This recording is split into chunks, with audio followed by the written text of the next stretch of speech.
जब कोई इंसान अपने लक्ष्य में नाकामयाब होता है तो आसपास के लोग कहते हैं कि तुम्हें अपनी अंतरात्मा की आवाज सुननी चाहिए थी, तुमने गलत राह पकड़ ली। अगर तुम अपनी अंतरात्मा की आवाज सुनते तो तुम अपने रास्ते से कभी नहीं भटकते। और ये बात हम में से लगभग हर एक इंसान ने अपने जीवन में एक ना एक बार तो जरूर सुनी होगी। और ये सुनने के बाद हमारे मन में यही ख्याल आया होगा कि मैंने तो अपनी अंतरात्मा की आवाज सुन के ही ये काम किया था, फिर मैं इसमें नाकामयाब कैसे हो सकता हूँ। और अगर ये लोग सही कह रहे हैं कि मैं अपनी अंतरात्मा की आवाज नहीं सुन पाया, तो अंतरात्मा की आवाज होती क्या है? अंदर की आवाज कैसे सुने? कैसे पता करें कि जो आवाज हमारे अंदर से उठ रही है वो हमारी अंतरात्मा की ही है?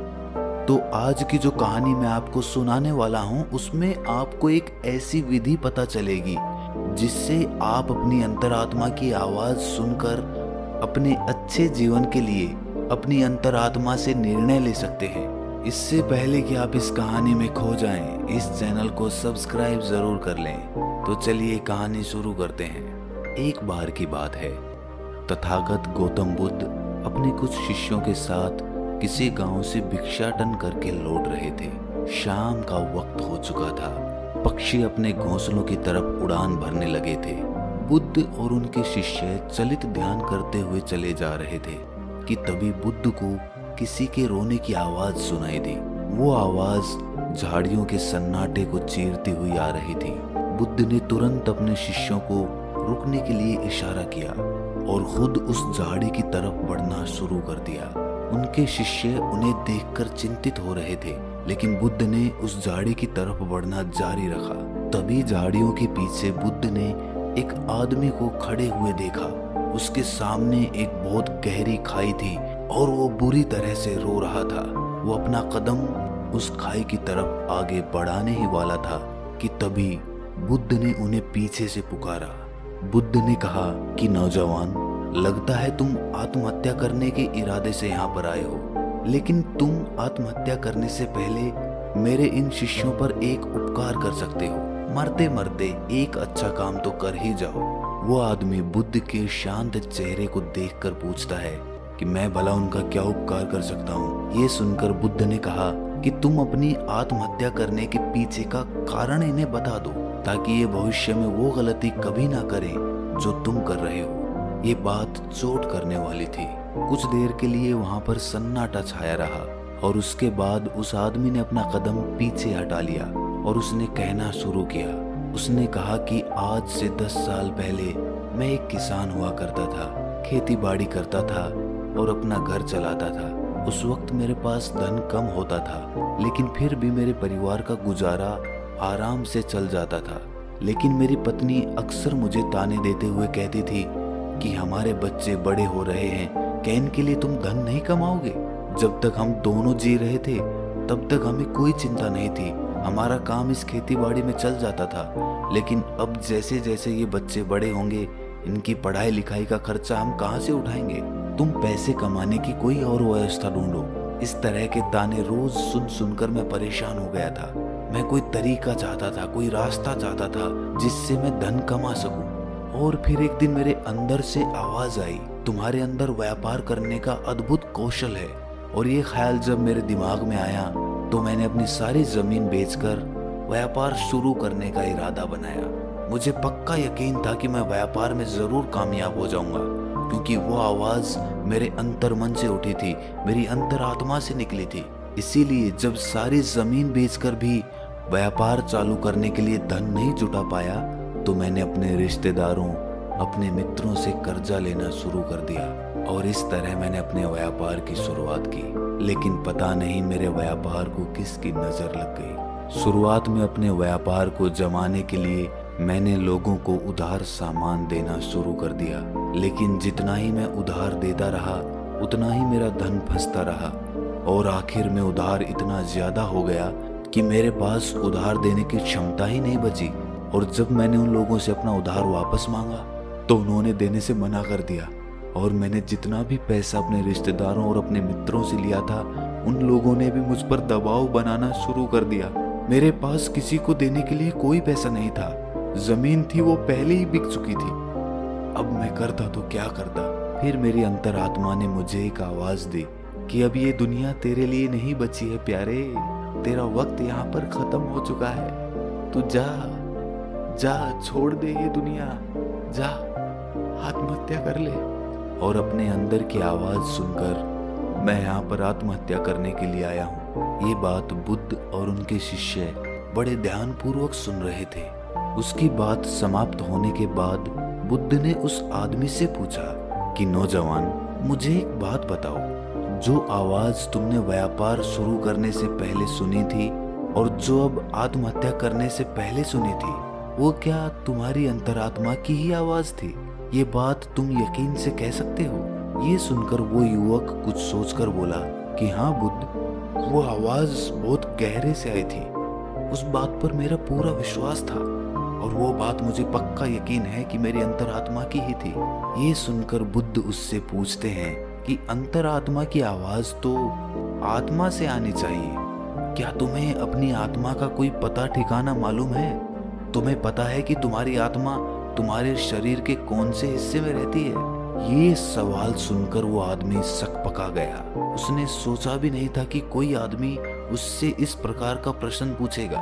इसका बनावटी जवाब देते हुए उस आदमी ने कहा कि हाँ बुद्ध, आत्मा तो सभी में होती है और वो तो शरीर के अंदर रहती है, उसका कोई प्रमाण थोड़ी होता है। ये सुनकर बुद्ध कहते हैं कि जब आत्मा के होने का ही कोई प्रमाण नहीं है तो अंतरात्मा की आवाज होने का क्या प्रमाण है? और तुम अपनी अंतरात्मा की आवाज को लेकर इतना यकीन से कैसे सुन सकते हो?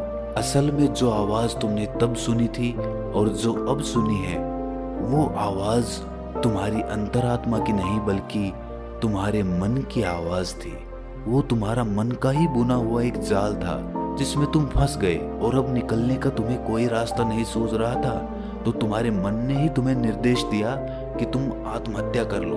ध्यान रखना, अंतरात्मा तुम्हें कभी भी हिंसा वाला रास्ता नहीं दिखाएगी। आत्मा तो शुद्ध होती है, निर्मल होती है, वो भला किसी को हिंसा के रास्ते पे कैसे भेज सकती है? और तुम आत्महत्या करने का फैसला लेके हिंसा का रास्ता अपना रहे हो। ये उत्तर सुनकर उस आदमी के मन को थोड़ी ठंडक मिली। वो बुद्ध से और बातें करने के लिए उत्सुक हो गया। इसके बाद उस आदमी ने पूछा कि हे महाशय, आप मुझे बहुत ज्ञानी मालूम होते हैं, क्या आप मुझे अपनी अंतरात्मा की आवाज सुनने का कोई मार्ग दिखा सकते हैं जिससे मैं अपने जीवन के अंधकार से बाहर आ सकूं? इसका जवाब देते हुए बुद्ध कहते हैं कि कोई दूसरा आदमी तुम्हें तुम्हारी अंतरात्मा की आवाज कैसे सुनवा सकता है? आत्मा तुम्हारी है तो अंतरात्मा की आवाज भी तुम्हें ही सुननी होगी। कोई दूसरा आदमी तुम्हें वो आवाज नहीं सुनवा सकता। अगर वो सुनवाएगा तो वो झूठ होगा, वो भ्रम होगा। अगर तुम सचमुच अपनी अंतरात्मा की आवाज सुनना चाहते हो तो तुम्हें सचेत होना पड़ेगा, तुम्हें जागना पड़ेगा, तुम्हें होश से भरना होगा। अभी तक तुमने सोए सोए ही अपना जीवन बिताया है, लेकिन अपनी अंतरात्मा की आवाज सुनने के लिए तुम्हें जागना होगा। अभी तो तुम्हें इन पक्षियों की चहचहाट भी नहीं सुनाई देती, किसी के हाथ का स्पर्श भी तुम्हें महसूस नहीं होता। अभी तुम संवेदना के स्तर पर भी बहुत नीचे हो। सबसे पहले तुम्हें अपनी संवेदनशीलता बढ़ानी होगी, तुम्हें होश से भरना होगा और इसके लिए तुम्हें वर्तमान में जीना होगा। और तब तुम महसूस कर पाओगे इन हवाओं के झोंकों को, इन पक्षियों की चहचहाट को, इस आसमान को, सूर्य की किरणों को, तालाब को। तब तुम्हें ये सारी तरंगे महसूस होने लगेंगी। इसके लिए निरंतर अभ्यास करो, इसके लिए निरंतर ध्यान का अभ्यास करो। ध्यान का अभ्यास करने से मन निर्मल बनता है, मन शांत बनता है और मन जितना ही शांत होगा उतना ही संवेदनशील भी होगा।